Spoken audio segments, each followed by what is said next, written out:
어제 제가 책상에 앉았는데 수학 문제지가 있었어요. 우리 막내가 문제 풀다가 제 책상 위에 올려놨는데 1차 함수 문제였습니다. X축, Y축, Y 절편 기울기 두 직선이 X축과 만나서 이루는 도형의 넓이를 구하여라, 이런 문제가 있었습니다. 여러 문제를 보면서 제가 뭐 했을까요? 저도 모르게 막 문제를 풀고 있었습니다. 제가 수학을 손 놓은 지가 오래됐지만 중학교 수학 정도는 눈으로도 풀 수 있거든요. 그러면서 내가 지금 뭐 하고 있지?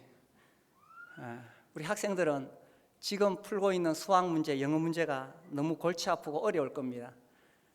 그런데 학교를 졸업하고 나와서 사회생활을 하다 보면 인생의 문제는 수학 문제보다는 비교도 안 될 만큼 복잡하고 어렵습니다.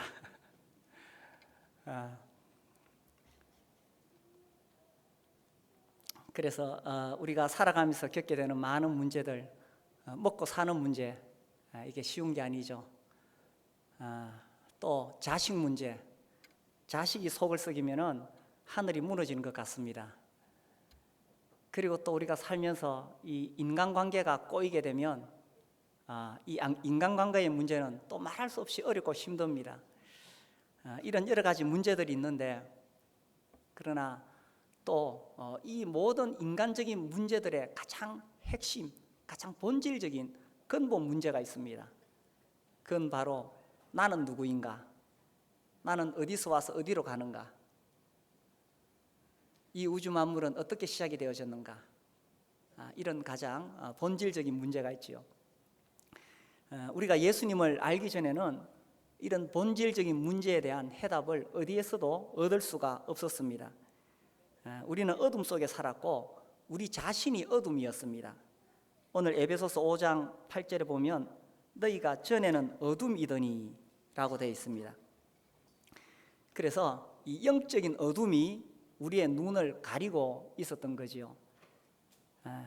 그래서 인생의 목적이 무엇인가? 나는 무엇을 위해 살아가는가? 참된 만족과 행복은 어디에 있는가? 잠시 세상의 쾌락을 누릴 수는 있지만 그것이 진정한 만족이 되지 못한다는 것을 살아가면서 경험하게 되고 인생의 갈증을 느끼게 됩니다. 과연 이 우주 만물은 어디서 왔으며 어디로 가는가? 아무리 고민해봐도 그 답을 알 수가 없습니다. 오래전에 우리나라에 아주 이 고승으로 유명했던 성철이라는 성녀가 있었습니다. 이분이 여러 가지 많은 이야기들을 하셨는데 마지막으로 세상을 떠나면서 지은 시가 유명하죠. 열반송이라 그럽니까? 한평생 남녀의 무리를 속여서 하늘에 가득한 죄업이 수미 산을 지나간다. 평생을 이분이 돌을 닦고 수많은 남녀들을 가르쳤지만 하는 말이 내가 속인 것이다. 내 말에 속지 마라. 이런 말들을 합니다. 이분이 보통 성녀가 아니라 대단한 성녀죠. 8년 동안 앉아서 잠을 잤다고 합니다. 돌을 닦을 때 10년 동안 사람들을 만나주지 않았습니다. 16년 동안 솔잎과 쌀가루를 먹으면서 수양을 했다고 합니다. 또 지적으로도 아주 대단한 학자였다고 하죠. 우리는 이제 이 성경을 공부하면서 조직신학, 교의학이라고 하는데 이 불교의 교의학에 통달한 사람입니다. 서양 철학, 심리학, 물리학, 모든 학문에 이 상당한 그 수준에 탁월한 분입니다. 영어, 불어, 독어, 중국어, 일어 능통했다고 합니다. 그러니 보통 학자가 아니지요. 물론 성경도 그분이 틀림없이 많이 읽어보았을 것입니다. 그러나 성경을 읽어보았지만 예수님을 만나지는 못했지요. 그래서 마지막에 죽으면서 지었던 시, 한평생 남녀의 무리를 속였다. 그래서 하늘에 가득한 죄업이 수미 산을 지나간다. 물론 이 불가에서는 이 말을 반어법이다 이래가지고 또 다르게 막 해석을 합니다만은 이 내용 그대로는 이분이 정말 도를 찾고 진리를 추구했지만 결국 만나지 못했다는 겁니다. 그래서 죽을 때에 말하기를 산채로 무간지옥에 떨어지니 한이 망갈래나 되는데 태양이 붉은 빛을 토하면서 푸른 산에 걸렸구나. 이런 시를 지었습니다. 난해합니다. 난해한 시이지만은 제가 봤을 때는 이분은 진리를 발견하지 못한 분입니다. 우리도 이렇게 살았지요. 우리가 어둠 속에 있을 때 아무리 돌을 닦고 수행을 하고요, 금욕을 하고 용을 써도 우리의 지혜로는 진리를 알 수가 없습니다. 그런 우리에게, 이 어둠 속에 살아가는 우리에게 예수님이 찾아오셨습니다. 우리가 이런 영적인 어두움에 살았을 때는 또한 도덕적으로도 우리는 어둠 속에 살았습니다. 그것이 바로 이 에베소서 5장 3절에 나오는 음행과 더러운 것과 탐욕이지요. 우리 안에는 늘 이런 것들이 가득했습니다. 그리고 어둠 속에 있을 때는 항상 이 불안, 불만, 불평이 있었습니다. 짜증이 있었고, 남의 탓하고, 다른 사람의 죄를 들추어내고 손가락질하고, 이것이 어둠 속에 살던 우리의 모습이었습니다. 그런 우리에게 참빛이신 예수님이 오셔서 이 어둠인 우리를 빛으로 바꾸어 놓으셨다는 겁니다. 요한복음 1장에 보시면요, 어둠을 물리칠 수 있는 것은 뭡니까? 빛이지요. 그래서 많은 사람들이 자기가 빛이라고 말하지만 그런 것들은 가짜였습니다. 그런데 1장 9절에 보면 참빛이 오셨다는 겁니다. 참빛, 곧 세상에 와서 각 사람에게 비추는 빛이 있었나니. 이 참빛은 본래 이 세상에 있지 아니하고 영원한 하나님과 함께 계신 그 빛이었는데, 그 빛이 세상에 오셨던 것입니다. 10절, 그가 세상에 계셨으며 세상은 그로 말미암아 지은 바 되었으되 세상이 그를 알지 못하였고, 그 빛이 세상에 오셔서 계셨다는 겁니다. 11절, 자기 땅에 오매 자기 백성이 영접하지 아니하였으나 영접하는 자, 곧 그 이름을 믿는 자들에게는 하나님의 자녀가 되는 권세를 주셨으니. 이제 이 빛이 오셨는데, 이 빛을 내가 영접하게 되면, 그 이름 예수님을 믿게 되면 하나님의 자녀가 된다는 사실입니다. 그래서 어둠 속에 살고 어둠에 행하던 우리에게 빛이 오셔서 말씀하신 것입니다. 이 요한복음 8장 12절에 보면 예수께서 말씀하여 또 말씀하여 이르시되 나는 세상의 빛이니 나를 따르는 자는 어둠에 다니지 아니하고 생명의 빛을 얻으리라. 우리가 어둠 속에 살았고 우리가 어둠이었을 때는 정말 평생을 돌을 닦아도 알 수 없었던 만물의 이치가 환하게 밝혀진 것입니다. 제가 예수님을 알기 전에 이 사춘기 시절에 방황하면서 정말 인생이 뭘까, 사는 게 뭘까를 고민해 보았지만 어디에서도 답을 얻지는 못했습니다. 그런데 이 십자가 복음을 듣고 예수님을 만나고 나서는 제가 무슨 대단한 철학자도 아니고 뭐 무슨 사상가도 아니지만 이 모든 근본적인 문제에 대한 실마리가 풀어지기 시작했습니다. 이 우주 만물을 하나님께서 만드신 것이구나. 그리고 나는 죄인으로 타락해서 살아가고 있었고 그래서 어둠이었구나. 나를 구원하기 위해서 하나님께서 나를 사랑하셔서 그 아들 예수 그리스도를 보내주셨구나. 그래서 그 예수님을 믿음으로 구원을 얻게 되는 것이고 이 땅에 살다가 이제 곧 예수님이 나를 데리러 다시 오신다는 사실입니다. 그래서 그분이 구름을 타고 오시리라. 다시 오시는 그 주님을 만나서 영원한 천국에 들어가게 될 것입니다. 이런 비밀을, 이런 진리를 어떻게 인간이 돌을 닦는다고 알 수가 있겠습니까?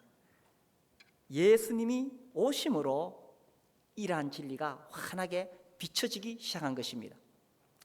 그래서 예수님을 영접했을 때에 우리가 빛이라는 거예요. 에베소서 5장 8절에 보면은 너희가 전에는 어둠이더니 이제는 주 안에서 빛이라.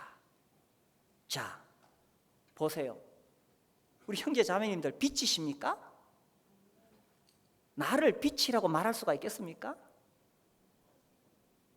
나 자신을 보니까 이 뭔가 아직 부족한 것이 많은데 어떻게 나를 빛이라고 말할 수가 있을까? 이게 바로 성경의 비밀인 것입니다. 내가 어떻게 빛이 되느냐 하는 것은 내가 빛이 되려고 노력해서 빛이 되는 것이 아니라는 거예요.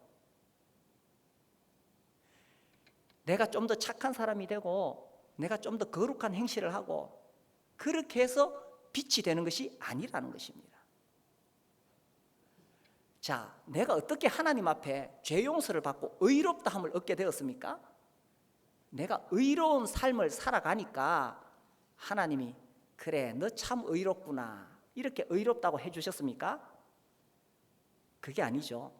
내가 예수님을 믿으니까 하나님께서 나를 의롭다고 칭해 주시는 것입니다.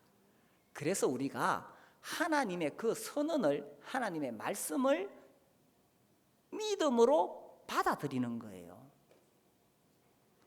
내가 이렇게 부족한데 어떻게 빛이라고 말할 수 있을까? 그런데 하나님 분명히 선언해 주셨습니다. 너희는 주 안에서 빛이다. 이제는 어둠이 아니다라는 거예요. 내가 어둠인데 내가 좀 노력해가지고 빛이 되느냐? 그게 아니라는 거예요. 이미 너는 주 안에서 빛이다라는 거예요. 언제부터 내가 빛이 될 수 있습니까? 이 중국 선교에 대단한 중국 선교를 위해서 자신을 헌신했던 중국 선교 그러면 떠오르는 사람 있죠. 허드슨 테일러입니다. 이 허드슨 테일러에게 이 중국에 있는 어떤 이제 막 예수님을 믿기 시작한 사람이 찾아와서 질문을 했어요. 선교사님, 이제 내가 예수님을 믿었습니다. 내가 언제부터 이제 예수님 믿는 사람처럼 예수님 믿는 사람답게 그렇게 참 아름다운 삶을 살아갈 수가 있겠습니까? 그러니까 이분의 질문은 내가 얼마나 성경을 많이 공부하고 내가 얼마나 더 많이 영적으로 성장해야 그렇게 살 수 있겠습니까? 이렇게 물은 거예요. 그때 허드슨 테일러가 이렇게 대답을 했습니다. 형제님, 초에다가 불을 붙여 봅시다. 언제부터 환해집니까? 언제부터 환해집니까? 초에다가 불을 붙이는 순간 환해지는 겁니다. 내가 뭐 대단하게 무슨 어떤 막 영적인 체험을 하고 뭐 어떤 공로를 쌓고 이렇게 해서 빛이 되는 것이 아니에요. 내가 예수님을 영접하는 순간, 내가 주님 안에 있는 그 순간 빛이 되는 것입니다. 이것이 성경의 원리예요.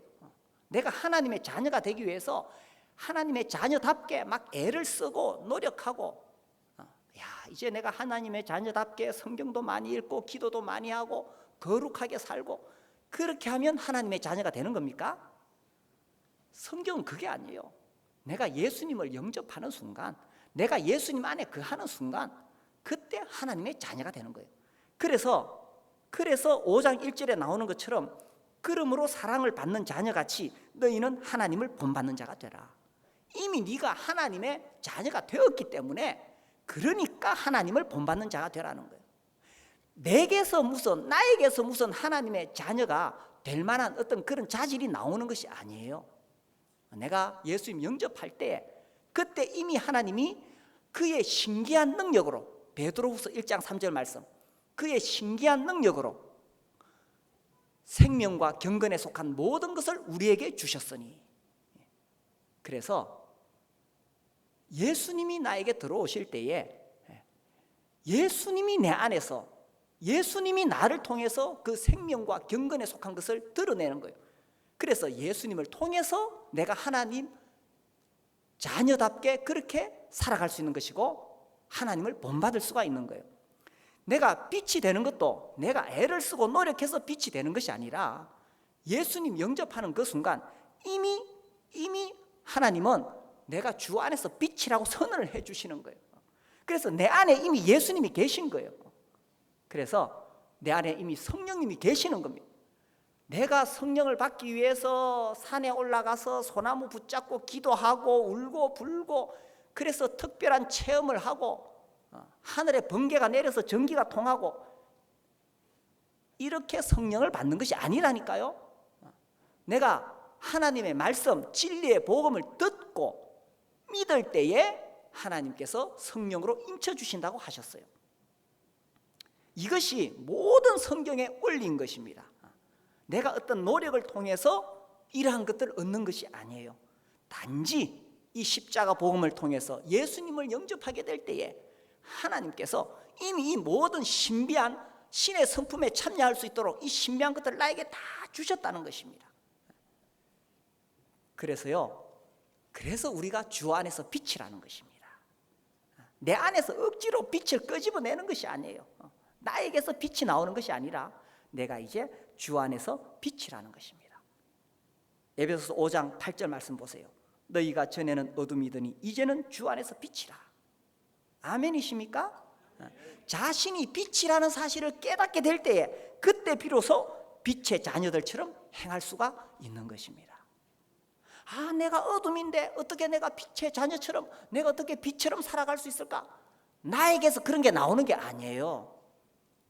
이미 하나님은 나를 주 안에서 빛의 자녀라고 선언하셨고 그것을 믿는 것이 믿음이라는 것입니다. 하나님 이미 나를 의롭다 하셨고 그것을 믿는 것이 믿음이라는 것입니다. 그 하나님 이미 내가 그렇게 살아갈 수 있도록 생명과 경건에 속한 모든 것을 나에게 주셨다는 것입니다. 그것을 믿을 때에 내가 하나님을 본받는 자가 되고 빛의 자녀처럼 행할 수가 있다는 것입니다. 이게 성경의 비밀이라는 거예요. 자, 그러면 빛의 열매가 뭐냐? 어떤 것이 빛으로 살아가는 것이냐? 9절에 보시면 빛의 열매는 모든 착함과 의로움과 진실함에 있느니라. 자, 이 말씀도 우리가 잘 이해를 해야 됩니다. 빛에 뭐라고 있습니까? 열매라는 표현. 자, 열매와 어떤 내가 노력해서 얻게 되는 성취, 이것은 다릅니다. 자, 열매는 어떻게 맺혀지게 됩니까? 포도나무가 이 열매를 맺기 위해서 애를 쓰고 노력해서 이 포도나무 가지가 열매를 맺는 것입니까? 자, 이 말씀을 요한복음 15장에서 알 수 있어요. 요한복음 15장. 우리가 이 영적인 진리를 깨닫는 것이 매우 중요합니다. 요한복음 15장에 보면 포도나무와 가지의 비유가 나옵니다. 15장 5절. 5절 같이 읽겠습니다. 나는 포도나무요 너희는 가지라. 그가 내 안에 내가 그 안에 거하면 사람이 열매를 많이 맺나니 나를 떠나서는 너희가 아무것도 할 수 없습니다. 자, 여기 열매를 맺는 비결이 나옵니다. 어떻게 해요? 이 가지가 노력해야 됩니까? 애를 써야 됩니까? 그게 아니죠. 내 안에 거하면 나는 포도나무요 너희는 가지라. 그가 내 안에, 우리가 예수님 안에 거하면 열매를 많이 맺는다는 거예요. 이게 비결이에요. 우리가 영적인 열매를 맺는 것은 내가 막 애를 쓰고 노력하고 그것이 아니라 내가 예수님 안에 있느냐라는 거예요. 이미 예수님 나에게 그것을 다 주셨습니다. 그래서 우리가 예수님을 바라보고 예수님이 어떤 분이신지 묵상하고 예수님의 말씀이 어떠한지 읽어보고 기도함으로 예수님을 만나고 예수님과 동행하고 예수님 안에 이 모든 비결이 있는 거예요. 그러나 예수님 밖에 가면 어둠입니다. 내가 예수님 안에 있을 때에 주 안에서 빛이라. 그러면 이런 열매가 맺히게 되는데 이 에베소서 5장에 나오는 것처럼 어떤 열매가 맺히느냐? 모든 착함과 의로움과 진실함이라는 열매가 맺힌다는 것입니다. 이것은 내가 노력해서 만들어내는 것이 아니라 내 안에 계신 예수님이, 내가 예수님 안에 거할 때에 내 안에 계신 예수님이 이러한 열매를 내가 맺을 수 있도록 해 주신다는 사실입니다. 자, 우리 다시 한번 여기서 그러면 착함이 뭐냐 한번 생각해 봅시다. 이 착함을 생각할 때 성경에서 떠오르는 사람이 있어요. 혹시 있습니까? 착한 사람. 이 사도행전 11장에 보면 착한 사람이 나와요. 11장 24절에 보면 바나바는 착한 사람이요 이렇게 나옵니다. 성령과 믿음이 충만한 사람이라 이에 큰 무리가 죽게 더하여지더라. 이 착한 사람은 어떤 사람이냐 하면 성령과 믿음이 충만한 사람이고 이 사람 때문에 많은 사람들이 예수님을 믿게 된다는 것입니다.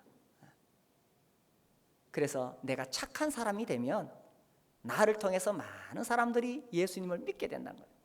우리 교회에 이런 착한 사람이 많이 있으면 좋겠어요. 이 세상은 얼마나 경쟁이 치열합니까? 사람은요, 그리고 정말 이 욕심, 이기심과 욕심에 가득 차 있어요. 조금 더 손해 보려고 하지 않고 남의 것 하나라도 더 챙겨가지고 자기 거 만들려고 그러고 우리는 정말 욕심으로 가득한 사람들이죠. 그런데 이 교회 안에 착한 사람들이 있으면 세상에서 그렇게 경쟁에 시달리던 사람들이 나도 당신이 믿는 예수님 한번 믿어보고 당신이 나가는 교회 한번 나가봅시다. 착한 사람 보고 교회 온다는 거예요. 착한 사람 보고 예수님 믿는다는 거예요. 여기 보니까 이에 큰 무리가 죽게 더하여지더라. 그래서 우리가 예수님 전할 때에 착한 사람이 되는 거죠. 어떻게 착한 사람이 됩니까? 내 안에 무슨 선한 것이 있는 것이 아니에요. 내가 예수님 안에 거하면 내 안에 계신 예수님이 나를 통해서 착함의 열매를 맺는다는 것입니다. 또 여기 의로움이라고 되어 있어요. 성경에 의로운 사람이 나옵니다. 누구를 생각할 수 있습니까? 성경에 많은 의로운 사람이 있지만 이 마태복음 1장에 보면 의로운 사람 나와요. 마태복음 1장 19절에 이런 말씀이 있습니다. 그의 남편 요셉은 의로운 사람이라 그를 드러내지 아니하고 가만히 끊고자 하여. 이 당시에 이 요셉은 마리아와 약혼을 했습니다. 그런데 이 마리아가 아직 요셉하고 같이 잠자리를 하지 않았는데 임신을 했다는 거예요. 이 얼마나 화가 날 일입니까? 이 사실을 밝히면은 그 약혼녀는 그 당시 풍습에 따라 돌에 맞아 죽습니다. 그래서 이 요셉이 나가서 내 약혼녀가 임신했습니다 딱 말하면 그날로 이 마리아는 질질 끌려 나가서 돌에 맞아 죽는 거예요. 그런데 이 요셉은 의로운 사람이라 그것을 드러내지 아니하고 그냥 조용히 이 파혼을 하려고 했던 것입니다. 우리는 의라고 생각하면 남의 잘못한 거 자꾸 덜치워내고 손가락질하고 송사하고 이것이 의라고 생각할 수 있습니다. 그런데 그것이 의가 아니에요. 오히려 성경에 보니까 의로운 요셉은 자기 약혼녀를 불쌍히 여기고 내가 지금 그 여자의 잘못을 드러낸다면 돌에 맞아 죽을 것인데 오히려 그 약혼녀를 불쌍히 여기고 그것을 감싸주고 덮어주고 이것이 의라는 것입니다. 물론 이 모든 죄를 다 숨겨야 되고 감춰야 되고 그런 것은 아닙니다. 이 죄라는 것은 특별히 빛 가운데서 드러나게 돼 있어요. 이 에베소서 5장에 보면 11절에 너희는 열매 없는 어둠의 일에 참여하지 말고 도리어 책망하라. 그들이 은밀히 행하는 것들은 말하기도 부끄러운 것들이라. 이렇게 말씀하시면서 이 죄에 대해서 명확하게 드러내고 그 죄를 책망하라고 이야기하고 있습니다. 죄는 분명히 그 죄에 대해서 심판을 받아야 됩니다. 그러나 정말 인격적으로 성숙해서 의로운 사람은 죄에 대해서는 정죄하지만 그 사람에 대해서는 불쌍히 여기고 품어주고 보호해주고 이런 거예요. 이게 서로 맞지 않는 것 같지만 이것이 함께 가는 것이 의라는 것입니다. 죄에 대해서는 분명하게 빛으로 드러내서 책망하고 그렇게 하지만 그러나 그 사람에 대해서는 정말 사랑으로 감싸주고 안아주고 덮어주는 거예요. 이게 의로움이라는 거예요. 그리고 진실함. 진실함은 이게 진리라는 뜻입니다. 우리말에는 진실함으로 번역되어 있는데 내가 곧 길이요 진리요 생명이니 라고 했을 때 그 진리와 같은 단어입니다. 그래서요 빛의 열매는 불의와 타협하지 않습니다. 분명하게 이것이 옳다고 여기면, 이것이 하나님의 말씀이라면 비록 손해를 볼지라도 그 말씀 붙잡고 살아가는 거예요. 이것이 빛의 열매입니다. 저는 우리 교회에 정말 이런 사람들이, 이런 형제들이, 이런 자매들이 많아서 빛의 열매가 주렁주렁 열리면 좋겠어요. 착한 사람, 교회 안에 착한 형제님, 착한 자매님, 교회 안에 의로운 사람, 정말 사랑으로 품어줄 수 있는 의로운 사람, 진실한 사람, 진리를 위해서는 타협하지 아니하고 손해를 볼지라도 진리를 붙잡고 살아가는 사람, 이것이 빛의 열매라는 것입니다. 우리가 왜 이렇게 살려고 하느냐? 이것은 율법이 아니에요. 우리가 예수님을 믿으면요, 더 이상 율법의 지배 아래 있지 않습니다. 우리는 하나님의 은혜 아래 살아가는 거예요. 이렇게 안 하면 벌을 받기 때문에 율법이 아닙니다. 우리는 하나님의 은혜 아래 살아가요. 근데 왜 이렇게 하려고 하느냐? 에베소서 5장 10절에 보면 주를 기쁘시게 할 것이 무엇인가 시험하여 보라.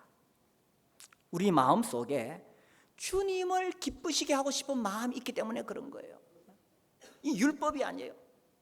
예수님이 나를 구원하시고, 예수님이 나를 사랑하시고, 예수님이 나를 위해서 십자가에 못 박히시고, 내가 잘못하는데도 예수님이 끝없이 나를 용서해 주시고 돌보시고 그렇게 하시니까 그 예수님이 너무 좋아서 내가 어떻게 하면 주님을 기쁘시게 할까? 이렇게 하는 것이 주님이 기쁘실까? 저렇게 하는 것이 주님이 기쁘실까? 주님을 기쁘시게 하기 위해서 그렇게 하는 거예요. 마치 아내가 결혼해서 신혼 시절에 어떻게 하는 것이 남편 기쁘게 할까? 이 옷을 입는 게 남편이 기쁠까? 저 옷을 입는 게 남편이 기쁠까? 그렇게 기쁘게 하기 위해서 그렇게 하는 것처럼 우리가 주님이 어떤 분인지 알게 되면은 아내가 남편을 기쁘게 하는 것보다 비교할 수 없이 더 주님만을 기쁘시게 하고 싶은 마음이 생기는 거예요. 고린도전서에 보면 바울이 결혼에 대해서 말할 때에 심지어 이런 말을 합니다. 결혼하지 마라. 처녀들에게. 자, 이 말씀을 오해하면 결혼하지 말라는 뜻인가? 그런 뜻으로 말씀하시는 게 아니에요. 결혼해야 되죠. 우리 처녀 총각들 결혼해야 됩니다. 그런데 거기서 하시는 말씀은 결혼하게 되면 아내들은 남편을 기쁘게 하기 위해서 거기다가 에너지를 쏟는다는 거예요. 남편은 아내를 기쁘게 하기 위해서 아내에게 에너지를 쏟는다는 거예요. 자식을 낳으면 자식을 기쁘게 하기 위해서 거기다가 에너지를 쏟는 거예요. 그러나 그것보다 더 중요한 것은 흐트러짐 없이, 바울이 말하기를 흐트러짐 없이 주님을 기쁘시게 하는 자가 되라. 아내보다도 남편보다도 자식보다도 주님을 흐트러짐 없이 주님을 섬기게 하려 하심이라, 이렇게 되어 있습니다. 이것은요 율법이 아니에요. 우리가 나를 구원하신 그 예수님이 어떤 분이신지 알게 될 때에 내 인생의 초점이 완전히 달라지는 것입니다. 지금까지는 어둠 속에 살 때는 음행을 위해서, 더러운 것을 위해서, 탐욕을 위해서 살아왔어요. 그렇게 순간순간 느끼는 세상의 즐거움, 그러면서 이 세상 풍조를 따르고 공중의 권세 잡은 자를 따랐고 또 육체의 욕심을 따라서 살아왔다는 거죠. 그런데 정말 빛이신 예수님이 나에게 오시고 나서 예수님이 어떤 분이신지 알게 되었을 때는 주를 기쁘시게 하는 삶을 시작하게 된다는 것입니다. 그래서 율법이 아니라 주님을 기쁘시게 하기 위해서 빛의 열매를 맺는 거예요. 우리의 본성은 과거의 어둠이었기 때문에 나도 모르게 이 어둠으로 자꾸 끌려가려는 그런 성향이 있어요. 그때에 우리가 지금 나의 신분이 무엇인가를 분명하게 알아야 된다는 것입니다. 전에는 어둠이더니 이제는 주 안에서 빛이라. 어떤 왕국의 이 궁궐에서 암투가, 그 안에서 내란이 일어났어요. 그래서 그 임금님이 자기 아들 왕자를 급하게 피신을 시켰어요. 내란이 진정이 되었는데 아들이 어디로 갔는지 찾을 수가 없어. 그 어린 아들을 잃어버렸어. 그래서 오랫동안 찾았는데 드디어 한 10년 만에 찾았어요. 10년 만에 찾아보니까 그 왕자 아들이 뒷골목에서 거지가 되어가지고 쓰레기통 뒤지면서 거기 있는 거 먹고 살아가고 있는 거예요. 여러 가지 정황을 보니까 아들이 맞아. 그래서 그 아들을 드디어 10년 만에 왕궁으로 데리고 와서 깨끗이 목욕을 시키고 왕복을, 왕자 옷을 입히고 왕이 먹는 음식을 먹게 했습니다. 그렇게 왕자로 만들어놨어요. 그런데 이 왕자님이 한 번씩 기분이 울적하면 어디로 가느냐, 옛날 생각이 나서 또 그 뒷골목으로 가는 거예요. 그 뒷골목 가가지고 거기 가서 쓰레기통 뒤지고 있는 거예요. 그 쓰레기통에서 뭐 짭짤한 거 먹을 거 있는가 찾고 있는 거예요. 신하들이 이 왕자를 찾다가 그 뒷골목에 가보니까 왕자가 그 짓을 하고 있어. 그래서 왕자님을 붙잡고 하는 이야기가, 왕자님, 전에는 어둠이었으나, 전에는 거지였으나 왕자님 이제는 왕궁에서 빛이십니다. 왕자님이십니다. 이제는 왕자님답게 행하십시오. 우리가 또다시 어둠으로 돌아간다 그러면은 주님 말씀이 그런 거예요. 전에는 어둠이었으나 이제는 주 안에서 빛이라. 그리고 그렇게 빛의 열매를 맺는 것이 네 노력에서 나오는 것이 아니야. 이미 하나님께서 우리에게 생명과 경건에 속한 모든 능력을 주셨기 때문에 예수님 안에 거하면, 예수님 바라보고 예수님 손잡고 가면 자연스럽게 이 빛의 열매가 맺힌다는 것입니다. 내가 노력해서 무엇을 만들어내는 것이 아니라 열매라는 거예요. 내 안에 거하라. 그리하면 열매를 많이 맺나니. 우리 모든 형제자매님들이 주님 안에 거하시길 바랍니다. 주님 안에서 우리는 어떤 존재라고요? 빛이라는 것입니다. 어둠이 아니에요. 빛입니다. 그런데 이 빛이라는, 빛이 된 우리의 신분이 완전히 빛으로 바뀌어졌는데도 우리가 잠자는 자가 될 수 있다는 거예요. 14절에 보면 그러므로 이르시기를 잠자는 자여 깨어서 죽은 자들 가운데서 일어나라. 신분이 빛으로 바뀌었는데도 잠들 수가 있다는 것입니다. 그런데 여기서요, 잠자는 자하고 죽은 자는 완전히 다릅니다. 이건 정말 천국과 지옥의 차이입니다. 죽은 자는요, 아무리 깨워도 일어나지 않습니다. 그러나 잠자는 자는 깨우면 일어납니다. 생명이 있느냐 없느냐의 차이인 거예요. 전에 한번 저희들이 어떤 그 교회에 갔는데 그 현관에 소나무를 이렇게 분재를, 소나무 분재가, 큰 소나무 분재가 있어요. 화단이 크게 있고 큰 소나무 분재가 있는데, 그래서 우리가 서로 이야기했어요. 저거 진짜냐 가짜냐. 우리 한국 사람들은 그런 데 관심 많잖아요. 진짜냐 가짜냐. 그래가지고 겉으로 봐서는 아무리 봐도 표시가 안 나요. 그래서 솔잎을 이로 살짝 깨물어 보니까 플라스틱 맛이에요.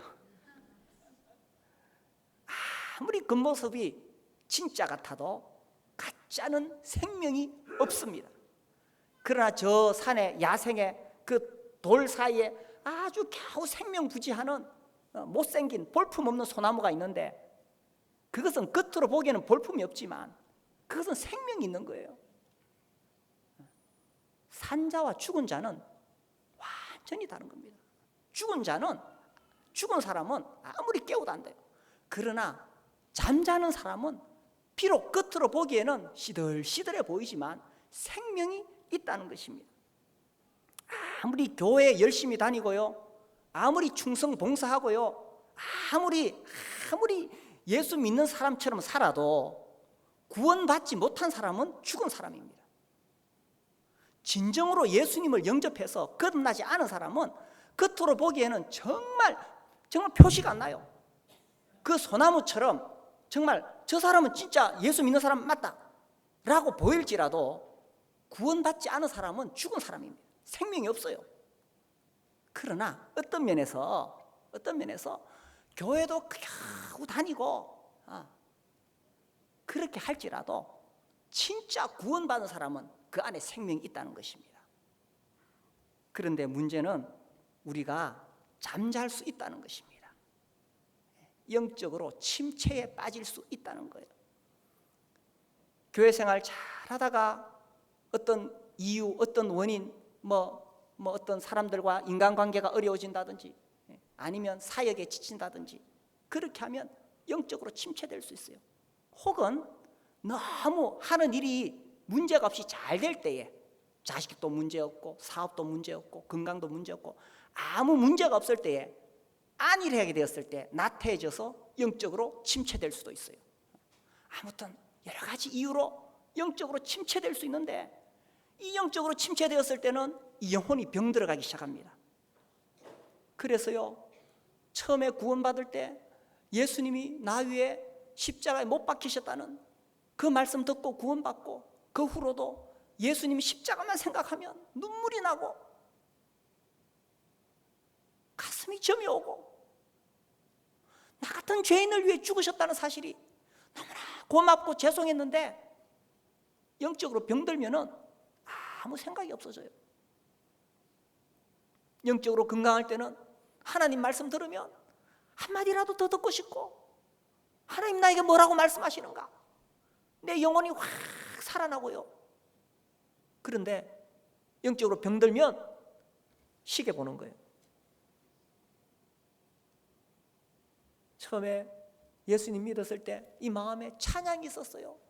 노래를 잘하든 못하든 참 주님을 높이고 싶고 하나님을 높이고 싶고, 그러한 내 마음에 찬양이 있었는데 영적으로 병들면 아무 생각이 없어요.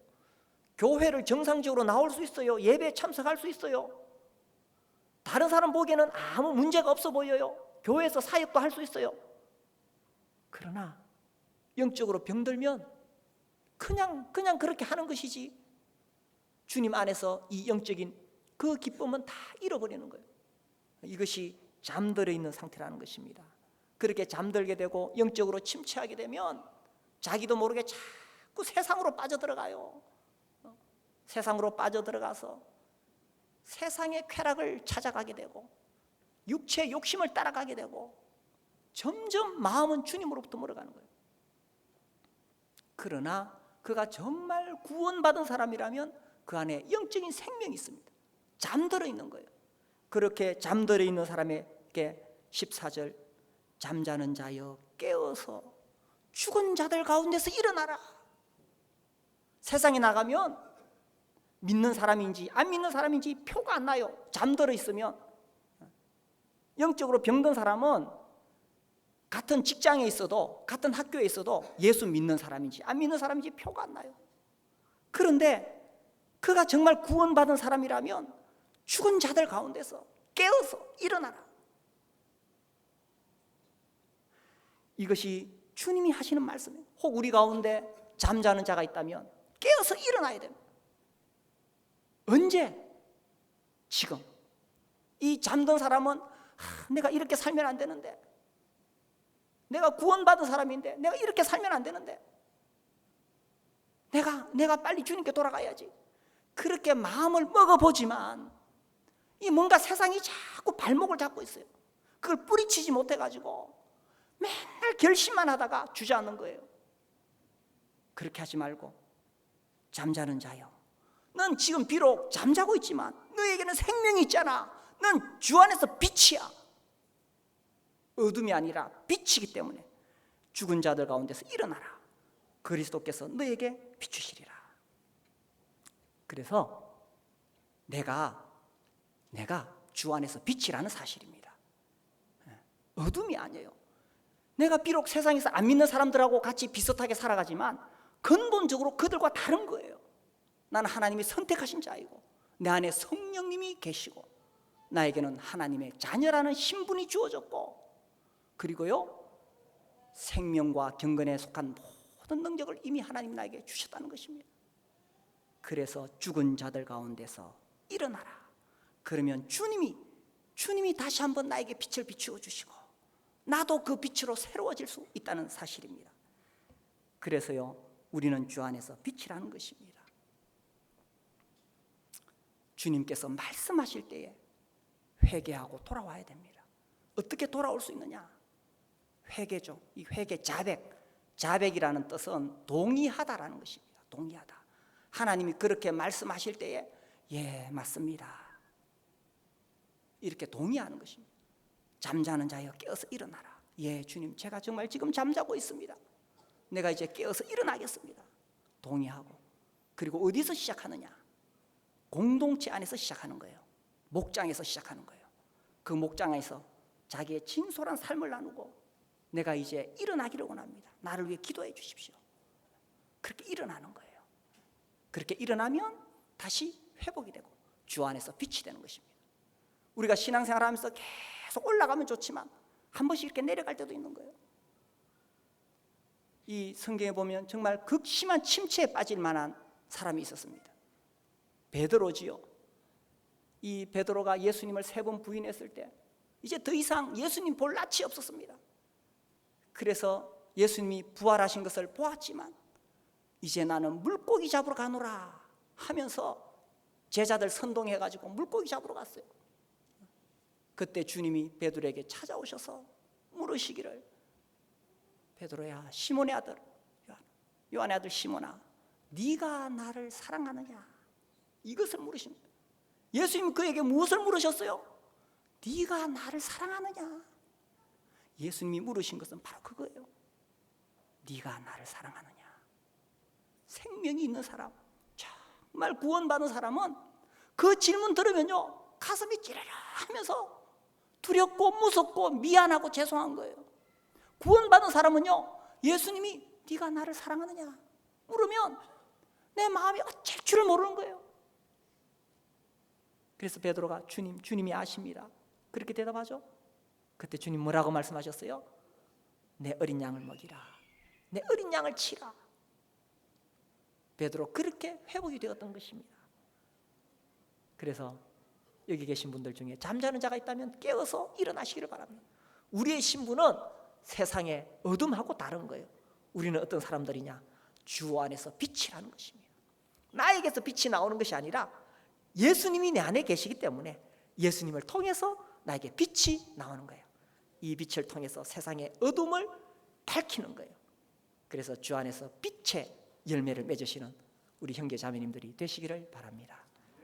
우리 함께 일어나서 기도하겠습니다.